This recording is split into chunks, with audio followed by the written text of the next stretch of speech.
Pemirsa menyongsong Pilkada Bupati Wakil Bupati Buleleng 2024, Dewan Pimpinan Cabang DPC Gerindra Kabupaten Buleleng belum menentukan langkah. Hingga kini Gerindra Kabupaten Buleleng masih menunggu arahan DPP Gerindra Pusat untuk menentukan arah koalisi pada Pilkada November mendatang.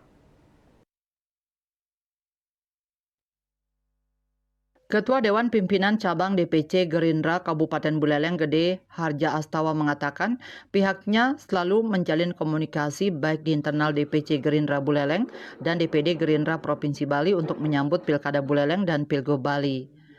Harja menyebut belakangan ini di Kabupaten Buleleng memang banyak muncul bakal calon bupati, wakil bupati. Namun keseriusan mereka untuk membangun Buleleng masih dipertanyakan. Membangun Buleleng itu harus benar-benar dengan niat yang tulus. Jika mengacu pada instruksi DPP, kader-kader terbaik yang dimiliki oleh Partai Besutan Prabowo Subianto itu didorong untuk bertarung di Pilkada 2024 ini. Apalagi ada harapan agar tim kemenangan daerah TKD Prabowo Gibran tetap bersinergi dan berjuang bersama di Pilkada Buleleng dalam satu koalisi.